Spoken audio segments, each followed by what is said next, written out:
Sulit na magnetic wireless power bank nandito na.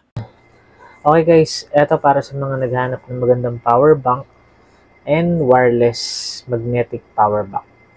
Ito yung Ugreen. Ugreen Magnetic Wireless Power Bank. So ito yun. Meron siyang 7.5 watts na wireless charging and 20 watts Type-C to Type-C charging. Flight approved din siya and magnetic nga siya. So yun guys, ito yun.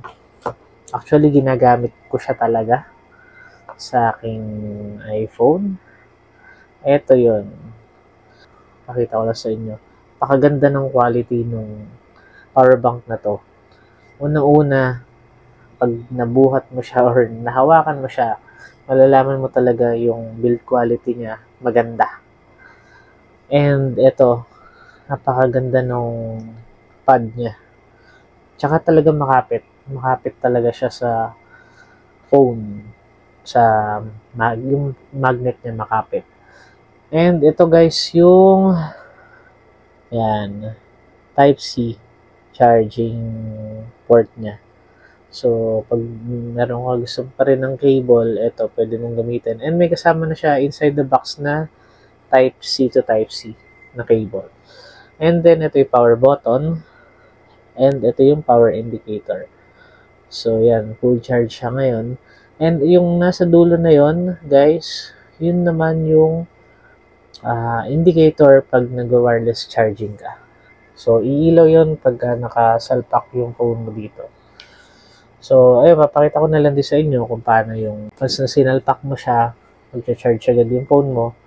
And napakaganda talaga nung kapit sa phone. Hindi siya basta malalaglag or hindi malalaglag yung phone mo sa kapit niya.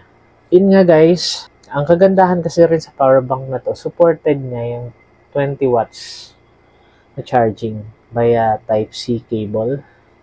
And 7.5 watts naman siya pag wireless. So, sa iba na nababagalan sa 7.5 watts, para sa akin okay na yun. Kagandahan kasi ng 7.5 watts, hindi siya ganun kabilis. Yung heat na pinoproduce niya is mas konti kasi mas mabagal.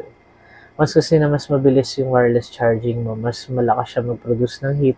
So, ang tendency yung battery mo, maapektuhan siya, pwedeng ma-degrade agad.